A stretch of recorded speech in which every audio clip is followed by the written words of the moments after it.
நம்பிக்கை நம்பிக்கை நம்பிக்கை நம்பிக்கை இல்லாமல் நாளை இல்லை.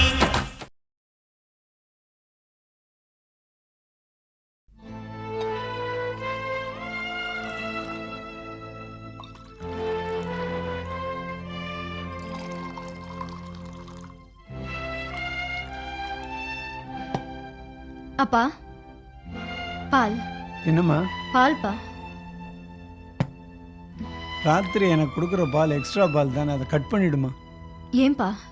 இப்போ தான் எனக்கு வருமானம் இல்லையே.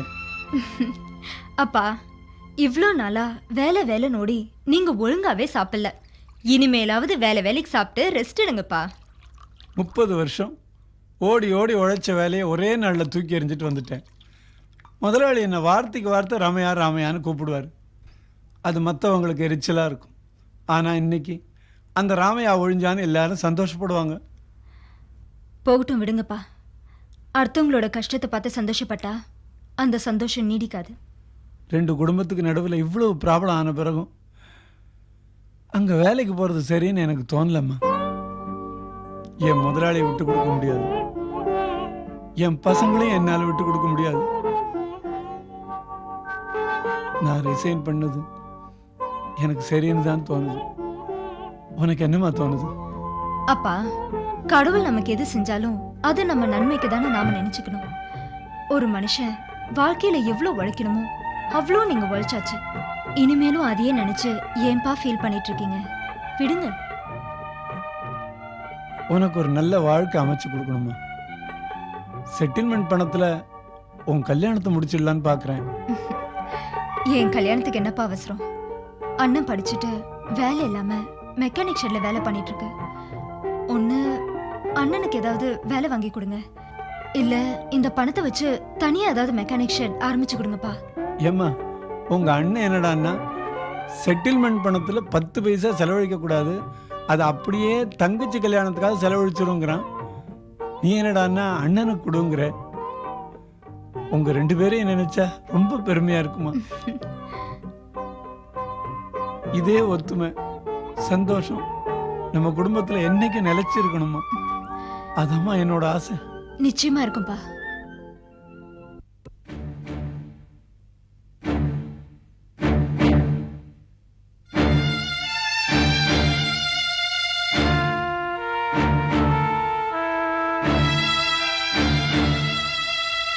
என்ன மம்மி, என்ன கூப்பிட்டீங்களாமே? உட்கார் அருணா, இந்த போட்டோஸ் எல்லாம் பார். எதுக்கு மம்மி இந்த போட்டோஸ் எல்லாம்? சொந்தமா படம் கிட்ட எடுக்க போறீங்களா? அதுக்காக ஆர்ட் செலக்ஷனா? இல்லம்மா, இந்த பையனை பாரு. புதுக்கோட்டை சமஸ்தானத்துக்கு ரொம்ப நெருங்கின சொந்தம். இவனை பாத்தியா? ரொம்ப ஸ்மார்ட்டா இருக்கான்ல. கனடாவில் சொந்தமா கம்ப்யூட்டர் தயாரிக்கிற கம்பெனி வச்சிருக்கான்.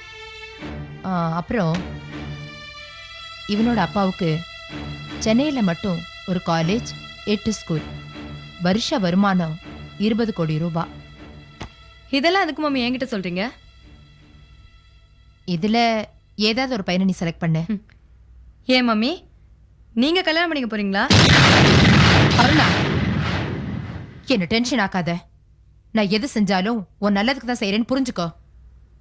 பிரேம நான் விரும்புறேன். நீ எனக்கு நல்லது செய்யறதா இருந்தா அவரை எனக்கு கல்யாணம் பண்ணி வை. அவனை உனக்கு கல்யாணம் பண்ணி வைக்கிறதுங்கிறது இந்த ஜென்மத்துல நடக்காது. இதுதான் உன் முடிவா? நான் ரொம்ப பிடிவாதக்காரி, உனக்கு தெரியும்ல. மம்மி, நான் உன் வயித்துல பிறந்தவ. உன் பிடிவாதம் தானே எனக்கும் இருக்கும். இப்ப சொல்றேன், இந்த ஜென்மத்துல எனக்கு கல்யாணம் ஒண்ணு நடந்தா அது பிரேம் கூட தான்.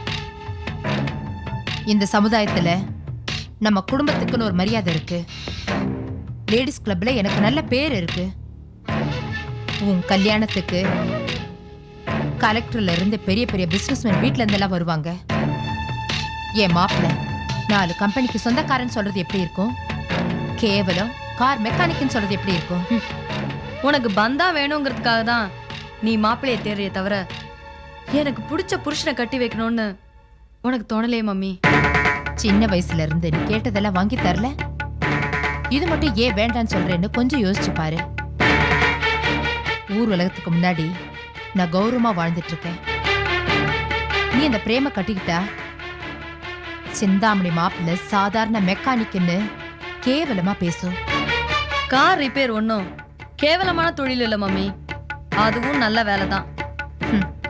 கார் ரிப்பேர் ஆனா சரி பண்ணிடலாம், ஆனா பேர் ரிப்பேர் ஆனா சரி பண்ண முடியுமா? உனக்காக என் பேரை நான் கெடுத்துக்க விரும்பல. இங்க நீ இவ்வளோ ஃபோட்டோஸ் குவிச்சு வச்சிருக்கியே, இவங்கெல்லாம் நல்லவங்களா இருப்பாங்கன்னு உனக்கு தெரியுமா? நானே ஒரு நல்லவராக செலக்ட் பண்ணி வச்சிருக்கேன். அவரை எனக்கு கல்யாணம் பண்ணி வைக்க உனக்கு ஈகோ. ஈகோ இல்லடி, பொண்ணு நல்லா இருக்கணுங்கிற பொறுப்பு. நானும் உனக்கு எவ்வளவோ பொறுமையா எடுத்து சொல்லிட்டு இருக்கேன், நீ எதுவும் கேட்க மாட்டேங்கிற. இனிமே இந்த சிந்தாமணியோட சுயரூபத்தை காட்டினாதான் நீ சரிப்பட்டு வருவ போல இருக்கு. இந்த போட்டோல இருக்க எவனையாவது ஒருத்தனை நீ செலக்ட் பண்ண, அவன் கூட தான் உனக்கு கல்யாணம். அதெல்லாம் முடியாது.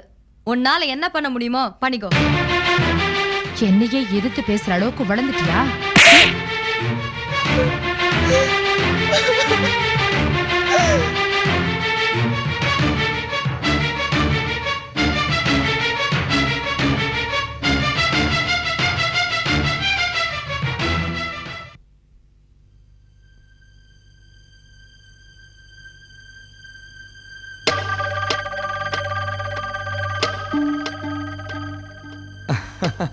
என்னம்மா பூ கட்டிட்டு இருக்கியா? அப்பா எப்படி உம்முன்னு இருக்காரு? இந்தம்மா. ஷெட்டுக்கு போகலையாப்பா? இல்லப்பா, இன்னைக்கு ஒரு வண்டியை டெலிவரி கொடுக்கறதுக்காக பெசன் நகர் வரைக்கும் போயிருந்தேன். இனிமே நான் எந்த பிரச்சனைக்கும் போறது இல்லை. என் ஒர்க்கில் மட்டுமே நான் கான்சென்ட்ரேட் பண்ண போகிறேன். எனக்கு தெரிஞ்சு எல்லா ப்ராப்ளம்ஸும் சால்வ் ஆயிடுச்சு. அருணா விஷயத்தில் தான் நான் கொஞ்சம் விளையாட்டாக இருந்துட்டேன். இனிமேல் நான் உண்டு, என் வேலை உண்டுன்னு இருக்க போகிறேன். நம்ம வீடு பழையபடி சந்தோஷமாக இருக்க போகுது. ஓகே ஜெயந்தி, அப்பா சாப்பிட்டாரா? இன்னும் இல்லை. என்னப்பா, ஏன் இவ்வளோ நேரம் சாப்பிடாம இருக்கீங்க? எனக்காக நீங்கள் சாப்பிடாம இருக்கக்கூடாதுன்னு சொல்லியிருக்கேன்ல. ஜெயந்தி, பழம்லாம் கட் பண்ணி வைமா, நான் போய் ட்ரெஸ் சேஞ்ச் பண்ணிட்டு வந்துடுறேன். நாம எல்லாரும் ஒன்றா உட்காந்து சாப்பிடலாம்.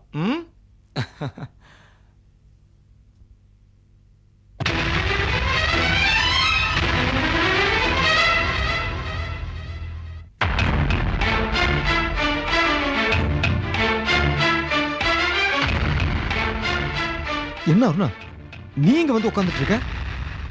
நான் எங்க வீட்டை விட்டு வந்துட்டேன். இனிமே அங்க போக மாட்டேன்.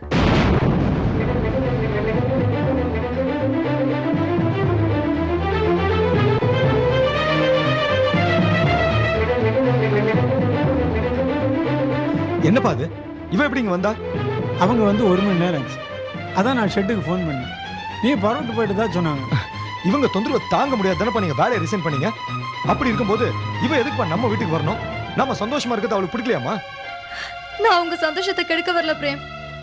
என்னால உங்களை பார்க்காம இருக்க முடியல. நீங்க தான் என் புருஷன்னு நான் முடிவு பண்ணிட்டேன். அதை நீ மட்டும் முடிவு பண்ணா போதுமா? உங்க மனசுல எனக்கு இடம் இருக்குன்னு நல்லாவே தெரியும். என் மனசுல இடம் இல்ல, இந்த வீட்லயும் இடம் இல்ல. நீ முதல்ல இங்க இருந்து பரப்பிடு. முடியாது, நான் இங்க இருந்து போக மாட்டேன். என்ன போ சொல்லி கட்டாயப்படுத்தினா நான் எங்கேயாவது போய் செத்து போயிடுவேன். போய் சாவு, அதுக்கெல்லாம் நான் பொறுப்பேற்றுக்க முடியாது. அண்ணா இருண்ணா, அவசரப்படாத. வீட்டுக்கு வந்த பொண்ணோட மனசு கஷ்டப்படுற மாதிரி நாம பேசக்கூடாது. உனக்கு தெரியாது ஜெயந்தி, இவ இன்னும் கொஞ்ச நேரம் இங்க இருந்தானா இவங்க அம்மா ரவுடி கும்பலோட வந்து நம்ம எல்லாரையும் அடிச்சு போட்டுருவாங்க. உன்னையும் அப்பாவையும் தேவையில்லாம வம்பு கிழப்பாங்க. என்னால நீங்க பட்ட அவமானம் எல்லாம் போதும். அருணா, நீ வீட்டுக்கு பரப்பிடு. ஜெயந்தி, நீங்களாவது என் மனசை புரிஞ்சுக்கோங்க. இந்த ராத்திரி என்ன வெளியே போக சொன்னா நான் எங்க போவேன்? ராத்திரின்னு தெரிஞ்சுதானே கிளம்பி வந்த. வீட்டு விட்டு ஓடி வரும்போது மட்டும் ராத்திரின்னு தெரியலையா? திரும்பி போகும்போது மட்டும் ராத்திரின்னு சிம்பத்தி தர்ற. அருணா, எந்த பிரச்சனையா இருந்தாலும் இந்த நேரத்துல நீ வீட்டை விட்டு வந்தது ரொம்ப தப்பு. உங்க அம்மா மனசு கஷ்டப்படும். ஐயோ, என்னை யாருமே புரிஞ்சுக்க மாட்டேங்கிறீங்களே. நான் அங்க இருந்தா எங்க அம்மா யாருக்காவது கல்யாணம் பண்ணி வச்சிருவாங்க. அதுக்கு பயந்துதான் நான் இங்க வந்துட்டேன். அருணா, உங்க அம்மா உன்னை தேடிட்டு இருப்பாங்க. தேடட்டும், நான் நல்ல வாழ்க்கையை தேடிதான் இங்க வந்திருக்கேன். அதெல்லாம் இங்க கிடைக்காது, வேற எங்க ட்ரை பண்ணு. உங்களை கல்யாணம் பண்ணி காட்டுவேன்னு எங்க அம்மா கிட்ட நான் சவால் விட்டுட்டு வந்திருக்கேன். அந்த சவாலுக்கெல்லாம் நான் பொறுப்பேற்றுக்க முடியாது. மரியாதை எங்கிருந்து போயிடு. உங்க மனசுல எனக்கு கொஞ்சம் கூட இடம் இல்லையா? உங்களை கல்யாணம் பண்ணியதுக்காக தான் நான் வீட்டை விட்டே வெளியே வந்துட்டேன். என்ன ஏத்துக்கணும்னு உங்களுக்கு தோணவே இல்லையா? இங்க பாரு, என் மனசுல தங்கச்சியும் அப்பாவும் மட்டும்தான் இருக்காங்க. அவங்களுக்காக மட்டும்தான் நான் உயிரோட வாழ்ந்துட்டு இருக்கேன். அனாவசியமா எங்க நிம்மதியை கெடுக்காத. மரியாதை எங்கிருந்து போயிடு. எனக்கு இப்பதான் உலகமே புரியுது.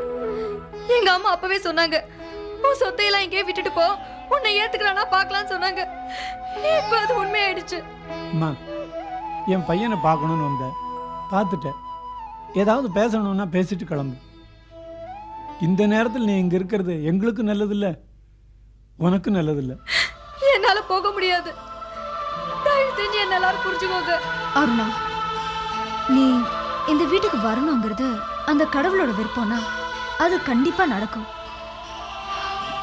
அப்படி நீ முறைப்படி வர்றதுதான் எல்லாருக்குமே நல்லது.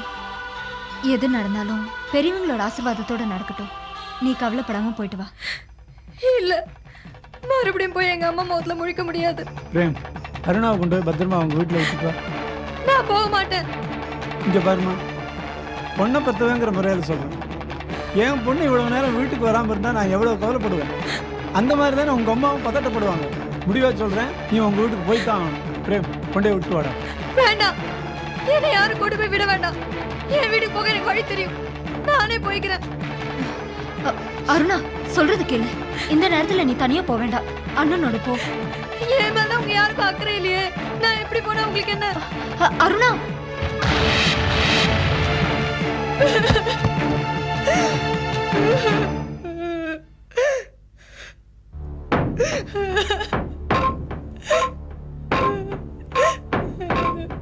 மம்மி,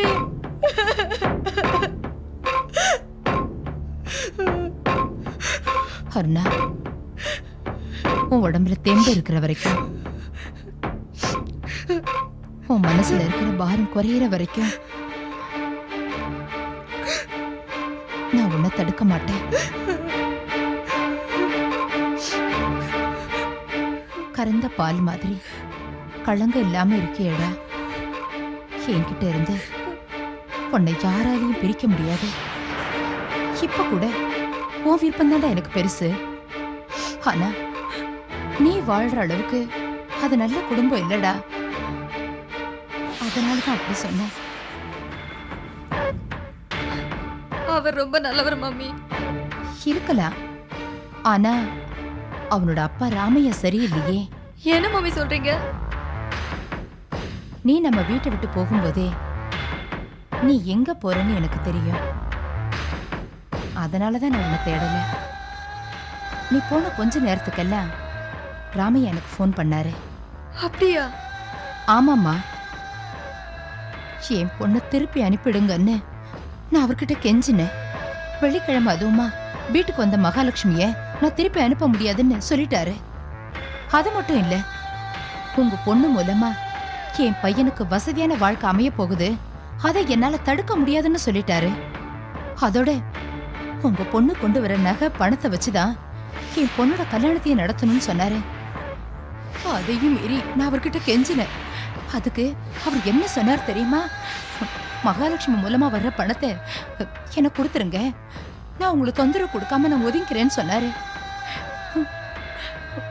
உன்னை திருப்பி அனுப்ப என்கிட்டயே பேரம் பேசினார் ராமையா. மம்மி, நீங்க சொல்றதெல்லாம் உண்மையா? என்னால் நம்பவே முடியலையே. நம்ப வேண்டாம், இப்ப நம்ப வேண்டாம். ராமையா பேசின பேரத்தை வாங்கிட்டு போக நாளைக்கு காலையில வீட்டுக்கு வருவாரு. நீயும் உன் கண்ணால பார்த்துட்டு நான் சொன்னது உண்மையா பொய்யான்னு தெரிஞ்சுக்கிட்டு அப்புறம் நம்பினா போதும்.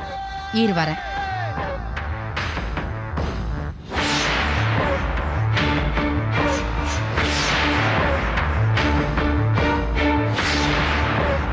இது எல்லாத்தையும் பாரு.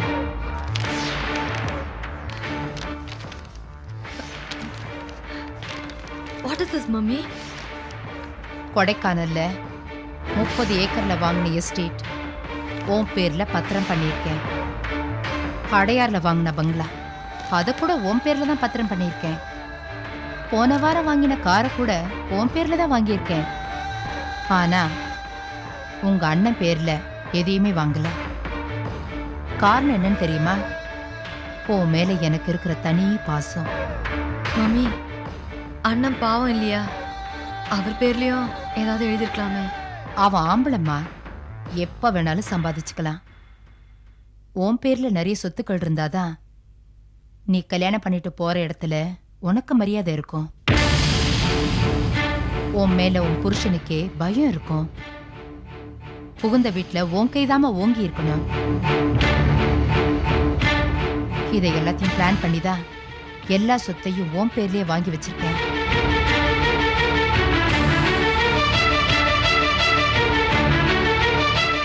உன் வாழ்க்கையை பத்திரமா பாதுகாக்க எனக்கு தெரியுமா? என்ன நம்பு. சாரி மம்மி, இவ்வளவு நாளா நான் உங்களை புரிஞ்சுக்காம தப்பா நினைச்சுக்கிட்டேன். I am really very sorry mummy.